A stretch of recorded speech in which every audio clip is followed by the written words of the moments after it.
आइए बच्चों, आज हम कुछ अन्य प्रकार के समाकलन यानी कि इंटीग्रल्स ऑफ सम और टाइप्स के बारे में अध्ययन करेंगे।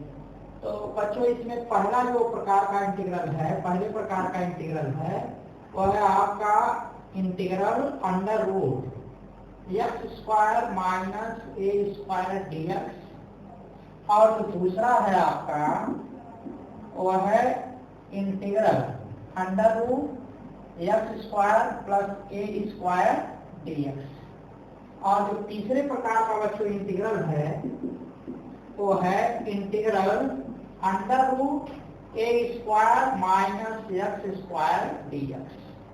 तो देखिए बच्चों, जो पहले प्रकार का इंटीग्रल है x square minus a square dx under root x square minus a square dx, अगर माइनस की जगह पर हम प्लस का चिन्ह लगा देंगे दूसरे प्रकार का इंटीग्रल हो जाएगा। अगर फिर यहाँ देखिए जो इंटीग्रल लिखा गया है under root x square minus a square dx, अगर हम a square minus x square कर देंगे अंडर रूट में, फिर तीसरे प्रकार का इंटीग्रल हो जाएगा।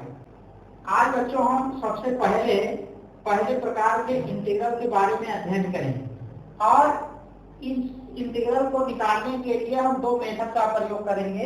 एक मेथड का प्रयोग करेंगे x का कुछ मान रखकर, और एक जो होगा हमारा दूसरा प्रकार का यानी कि दूसरे तरीके से निकालेंगे खंडशः समाकलन विधि द्वारा। तो सबसे पहले आज बच्चों हम x की वैल्यू रखकर यहाँ पर इंटीग्रल करेंगे।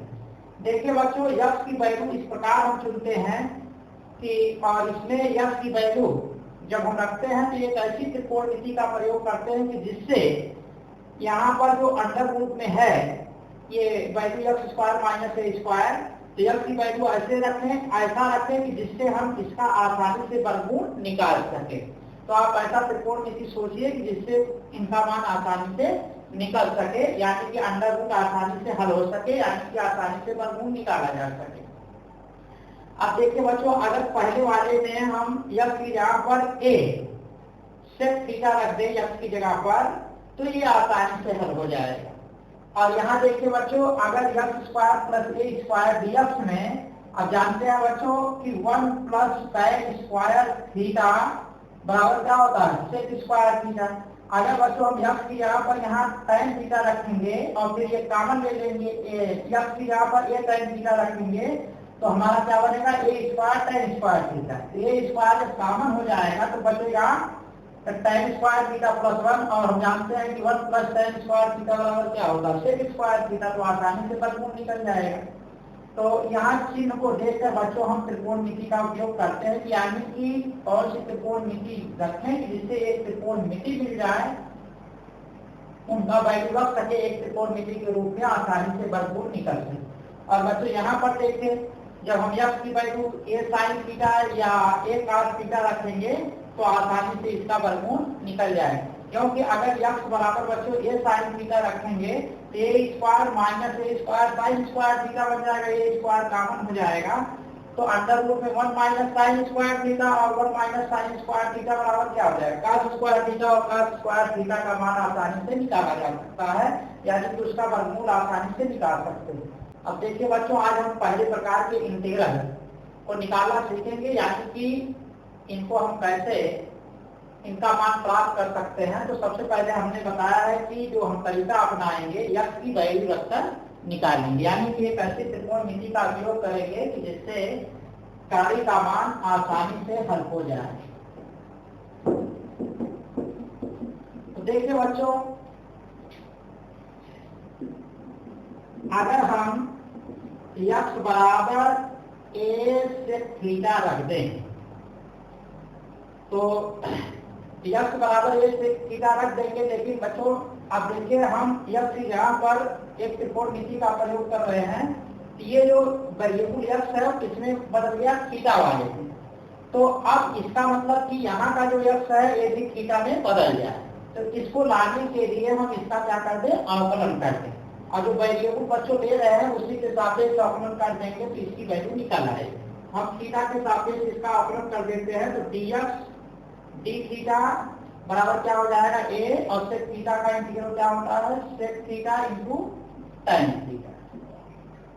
अब यहाँ dx बराबर क्या हो जाएगा, a sec theta tan theta और क्या हो जाएगा d थीटा। अब बच्चों f की जगह पर हम a sec थीटा और dx की जगह पर a sec theta tan theta d theta रख सकते हैं। इसका मतलब बच्चों हो गया integral under root x square minus a square dx बराबर इंटीग्रल अंडर रूट एक्स यहाँ पर रखेंगे a sec थीटा माइनस क्या हो जाएगा ए स्क्वायर और बच्चों एक्स का स्क्वायर है इसलिए इसको हम यहाँ स्क्वायर कर लेंगे और आगे dx के स्थान पर रख देंगे a sec थीटा और इसके बाद tan थीटा d थीटा। अब देखिए हो जाएगा integral under root a square sec square theta minus a square और a sec theta tan theta d theta. फिर इंटीग्रल अंडर रूट, इसमें आप बच्चों ए स्क्वायर जब कॉमन ले लेंगे तो यहाँ बचेगा सेक स्क्वायर थीटा माइनस 1, ये हो जाएगा a sec theta tan theta d theta. फिर बच्चों ये हो जाएगा इंटीग्रल, देखें एक स्क्वायर का वर्गमूल अगर निकालेंगे क्या हो जाएगा ये, और फिर बचेगा हमारा अंडर रूट के अंदर सेक स्क्वायर थीटा माइनस 1 और फिर a sec theta tan theta d theta. आगे देखिए बच्चों ये बराबर हो जाएगा हमारा इंटीग्रल ए और under root sec square theta minus 1 की जगह पर हम लिख सकते हैं सेक स्क्वायर थीटा माइनस 1 की जगह पर लिख सकते हैं tan स्क्वायर थीटा और आगे लिख सकते हैं a sec theta tan theta d theta.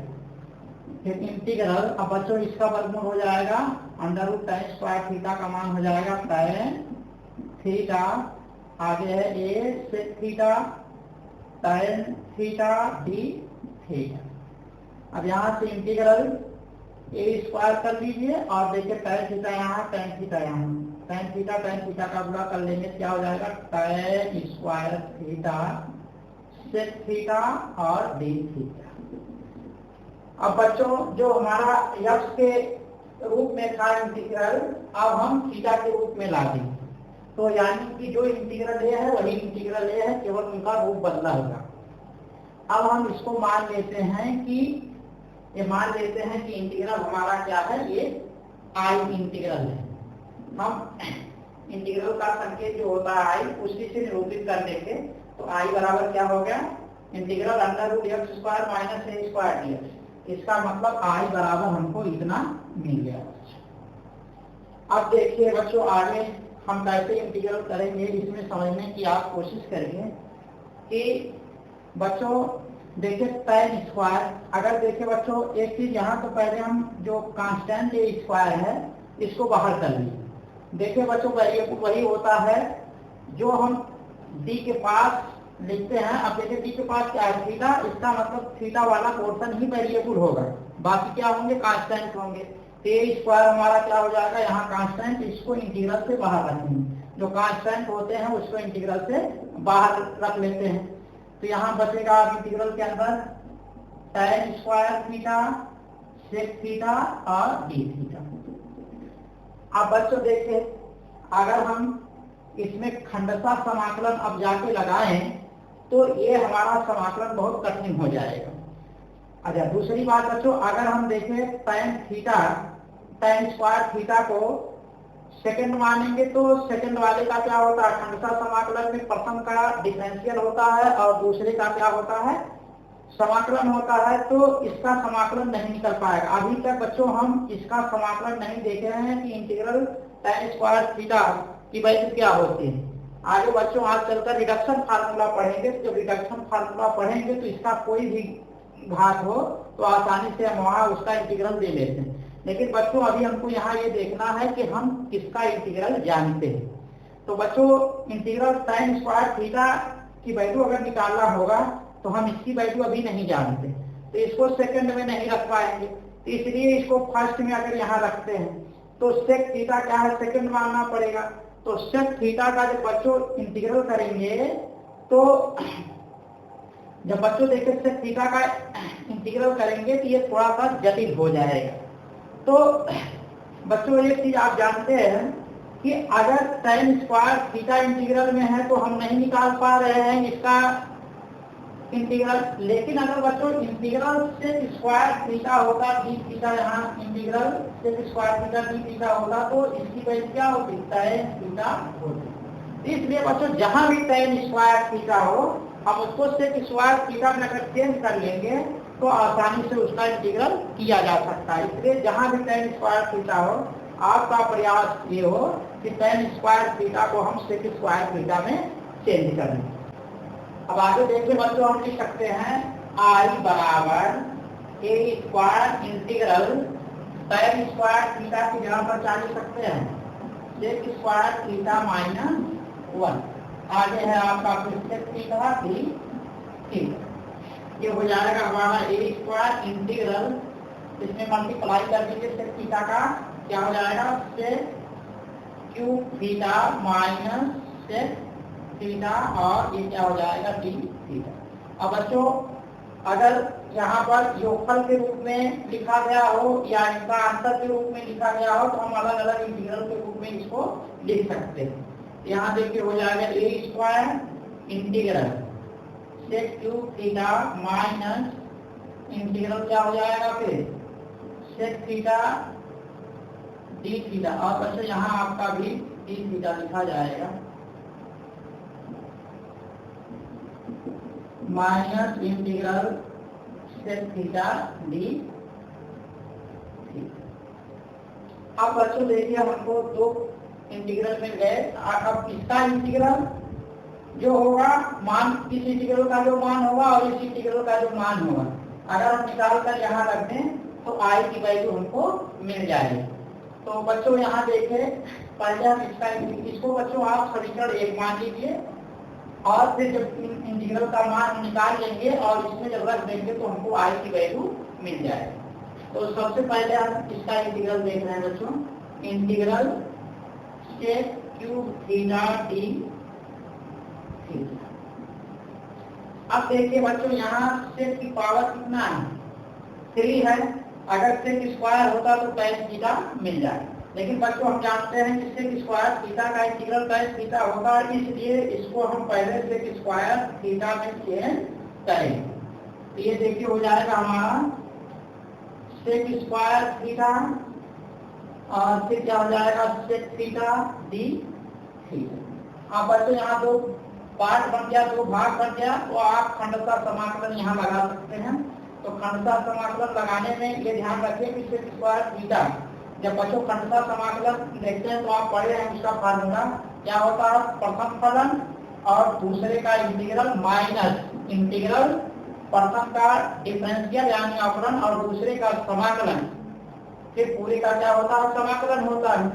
तो आप बच्चों जब सेकंड वाले को यहाँ से स्क्वायर थीटा को हम सेकंड मानेंगे और इसका इंटीग्रल देंगे तो ये आसानी से बच्चों क्या है इंटीग्रेट हो जाएगा, इसलिए आप इसको फर्स्ट मान लीजिए और इसको क्या मान लीजिए सेकंड मान लीजिए। तो अब इसका अगर इंटीग्रल देंगे तो बच्चों आ जाएगा प्रथम फलन क्या है सेक थीटा, दूसरे का क्या होता है इंटीग्रल, तो दूसरा ये है जब इसका इंटीग्रल देंगे सेक स्क्वायर थीटा का क्या हो जाएगा tan थीटा, फिर होता है माइनस बच्चों इंटीग्रल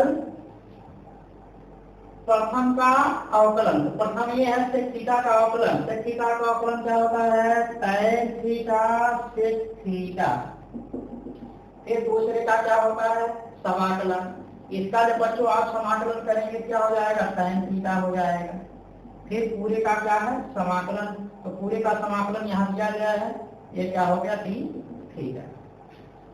आप इसको लिख सकते हैं sec theta tan theta minus integral tan square theta sec theta d theta. ये बच्चों आ गया हमारा integral sec cube theta d theta. अब इसके बाद बच्चों देखिए इंटीग्रल सेक थीटा का मान निकालिए, integral sec theta d theta. आप बच्चों जानते हैं सेक थीटा का इंटीग्रल होता है log mod sec theta plus tan theta. और बच्चों एक चीज इसमें ध्यान रखिए, एक इंटीग्रल ये है, इसमें हम एक कोई कांस्टेंट, क्योंकि बच्चों दो इंटीग्रल है इसलिए अलग अलग कांस्टेंट इसमें देंगे। मान लेते हैं इसमें C1 कांस्टेंट आ गया और इसमें क्या है C2 कांस्टेंट आपका आ गया। अब बच्चों आगे देखेंगे, हो सकता है कोई कांस्टेंट और आ जाए तो उसको C3 मान लेंगे और फिर लास्ट में सभी कांस्टेंट को जोड़कर एक कांस्टेंट C कर लेंगे। तो अब बच्चों इनका मान समीकरण 1 में रख दीजिए। अब यहाँ बच्चों आप लिखिए integral sec cube theta d theta एवं integral sec theta d theta का मान समीकरण 1 में रखने पर। बच्चों समीकरण 1 में वैल्यू रख दीजिए इनका। तो समीकरण हमारा एक ये है, तो I बराबर हो जाएगा बच्चों a square integral sec cube theta d theta की वैल्यू आई है sec theta tan theta minus integral tan theta sec theta.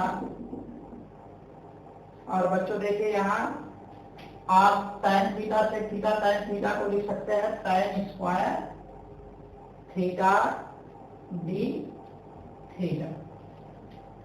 और आगे आपका है बच्चों minus integral sec theta d theta की वैल्यू कितनी है लॉग। और बच्चों यहाँ देखिए जो कांस्टेंट है इस कांस्टेंट का मान भी आप रख लीजिए यहाँ पे। इस कांस्टेंट का मान हमने माना था क्या, इस कांस्टेंट का मान माना था C1।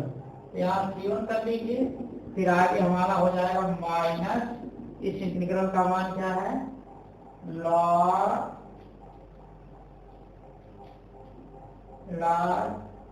मान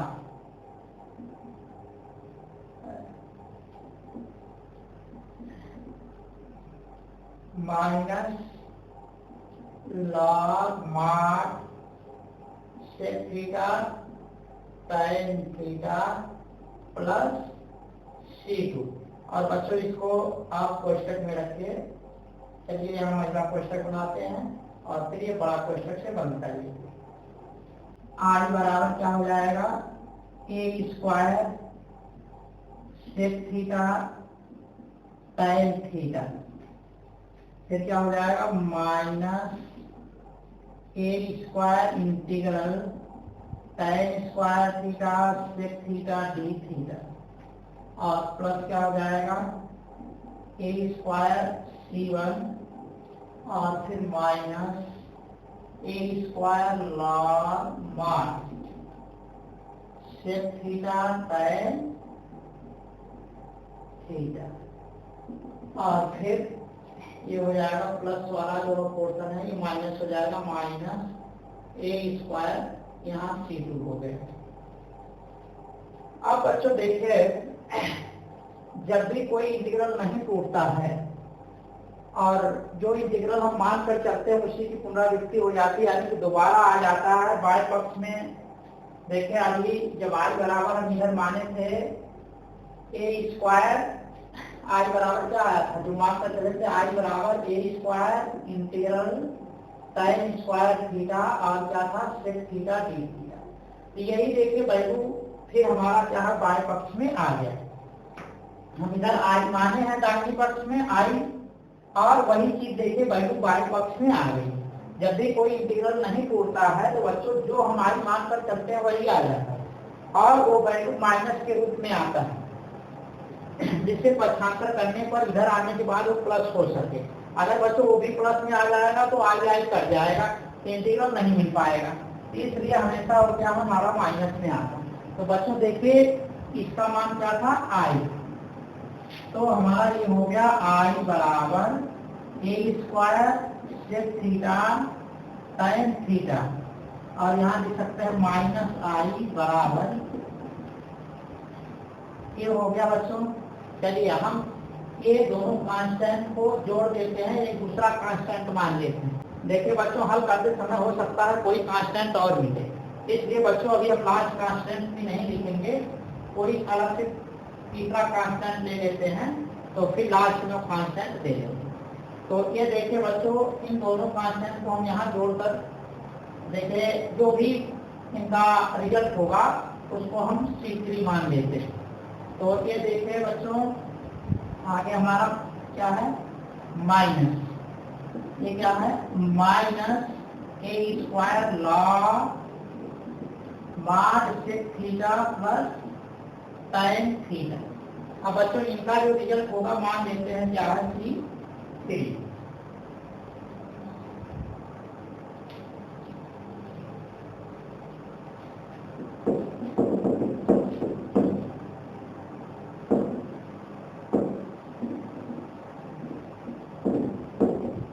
अब आगे देखिए बच्चों इस साइड को अगर हम इधर लाएंगे क्या हो जाएगा हमारा 2i बराबर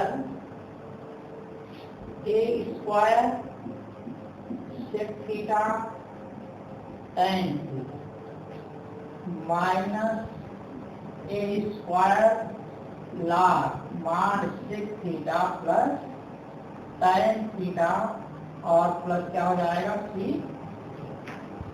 अब बच्चों देखो ये जो आई आ रहा है हमारा थीटा के पदों में आ रहा है, जबकि जो इंटीग्रल दिया गया था यक्स के पदों में दिया गया है, इसलिए हम इसको यक्स के पदों में चेंज करें। तो बच्चों हमने यक्स बराबर क्या माना था, यक्स बराबर ए सेक थीटा माना था, इसलिए बच्चों जहां भी सेक थीटा होगा हम वहां लिख सकते हैं यक्स बटे ए लिख सकते हैं। तो इसलिए पहले जितनी भी त्रिकोणमिति है हम सेक थीटा के फॉर्म में पहले चेंज करते हैं और फिर वहां वैल्यू उठाकर रखते हैं। तो ये देखिए क्या हो जाएगा 2i बराबर ए स्क्वायर, यहाँ क्या है सेक थीटा, और tan थीटा को हम लिख सकते हैं सेक के पदों में सेक स्क्वायर थीटा माइनस 1। यहाँ क्या हो जाएगा minus a square log mod sec theta plus under root क्या हो जाएगा यहाँ सेक स्क्वायर थीटा माइनस 1 और प्लस क्या हो जाएगा C3। अब बच्चों यहाँ वैल्यू रखते जाएगी, ये 2i बराबर हमारा हो गया। अब देखिए बच्चों ए सेक थीटा के यहाँ पर क्या रख सकते हैं, तो यहाँ से देखिए ए स्क्वायर है, यहाँ का एक ए जुड़े इसको लिख सकते हैं, तो ए सेक थीटा बराबर क्या रख देंगे यस, और फिर एक ए बच जाएगा तो उसको आगे लिख सकते हैं a under root sec square theta minus 1। तो पहले हम यहाँ इसको देखिए हम लिख देते हैं a sec theta into a under root sec square theta minus 1। और बच्चों आगे इसको हम क्या लिख सकते हैं ए स्क्वायर लॉग मान, यहाँ हो जाएगा हमारा sec theta plus under root sec square theta minus 1 plus C3 हो जाएगा। अब इसके बाद देखिए बच्चों हम ए सेक थीटा के यहाँ पर क्या रख सकते हैं यस, और बच्चों देखिए हम इस ए को अगर अंदर ले जाते हैं तो हमारा हो जाएगा a square sec square theta minus a square, और माइनस यहाँ क्या हो जाएगा ए स्क्वायर, और इसको बच्चों आप लिख सकते हैं लॉग, यहाँ से देखिए सेक थीटा बराबर क्या लिख सकते हैं यक्स बाई ए, ये हो जाएगा यक्स बटे ए और प्लस अंडर रूट यक्स बटे ए का whole square minus 1 plus C3। फिर आगे लिख सकते हैं 2i बराबर, देखिए बच्चों यह इसको लिख सकते हैं a से थीटा का होल स्क्वायर, यानी कि इसको क्या लिख सकते हैं a से थीटा का whole square minus a square, और ये माइनस आपका हो जाएगा ए स्क्वायर लॉग, और यहाँ x बाई ए प्लस, यहाँ देखिए इसको हम कर लेंगे तो अंडर रूट क्या हो जाएगा x square minus a square, और बटे अंडर रूट ए स्क्वायर जिसका वर्गमूल क्या हो जाएगा a, और आगे हम इसको बच्चों प्लस सी थ्री, आगे प्लस क्या हो जाएगा सी थ्री हो जाएगा। इसके बाद देखिए बच्चों 2i बराबर हमारा क्या हो गया x अंडर ए से थीटा क्या पर क्या रख सकते हैं x, क्या हो गया x square minus a square minus, कर्ण के बाहर माइनस लगेगा, माइनस ए स्क्वायर लॉग, इसको बच्चों लिख सकते हैं mod x plus under root x square minus a square बटे क्या हो जाएगा प्लस क्या हो गया सी ठीक। अब आगे देखिए बच्चों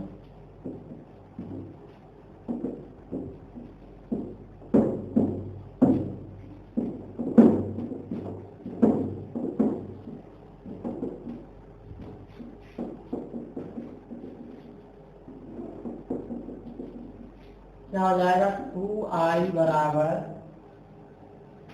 x under root x square minus a square, आगे minus a square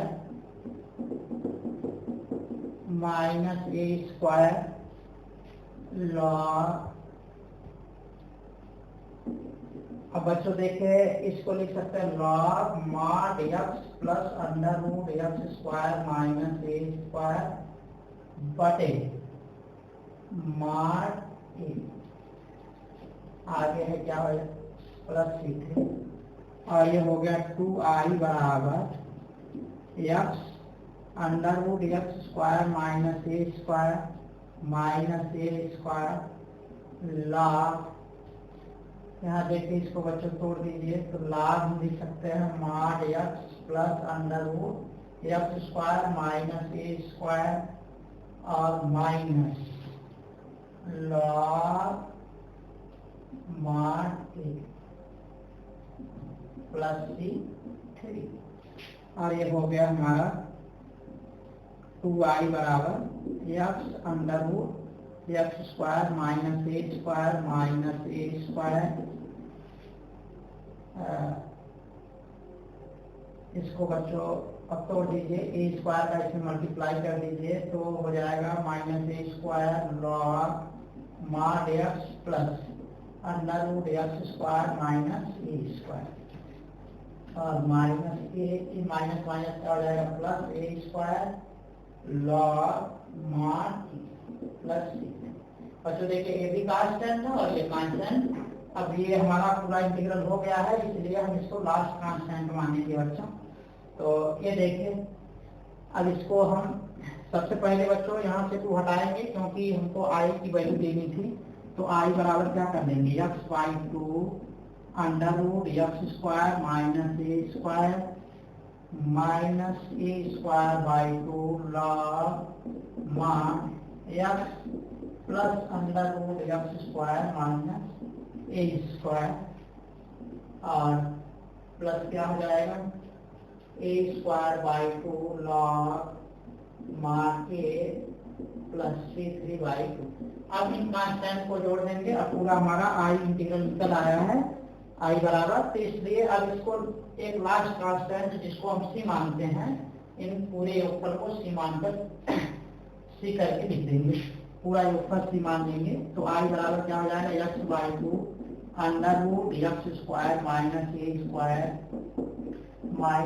square by 2 log mod x plus under root x square minus a square plus. बच्चों ये देखिए हमारा इंटीग्रल आई बराबर इतना आ गया। तो अब आई हमने किसको माना था बच्चों, तो आई का मान रख दीजिए, यानी कि जिसका हम इंटीग्रल कर रहे थे उसी को आई माने थे, इसलिए वहां अब आई की वैल्यू रख दीजिए। तो आई क्या माने थे, integral under root x square minus a square dx, तो हो जाएगा आई का मान रख दिए, क्या हो गया एक्स बाई 2 और under root x square minus a square by 2 log mod x plus under root x square minus a square plus c. ये बच्चों हमारा इंटीग्रल प्राप्त हो गया। तो देखिए बच्चों यहाँ हम इस मेथड का उपयोग किए हैं, इसमें एक्स की वैल्यू रखकर हम इस इंटीग्रल को हल किए हैं। यहाँ देखिए बच्चों हम इस मेथड में एक्स का मान रखकर इस इंटीग्रल का मान प्राप्त किए हैं। बच्चों हम खंडशः समाकलन विधि द्वारा भी इसको प्राप्त कर सकते हैं। अगले वीडियो के लेक्चर में हम खंडशः समाकलन विधि से कैसे इस इंटीग्रल को प्राप्त करेंगे उसमें चर्चा करेंगे।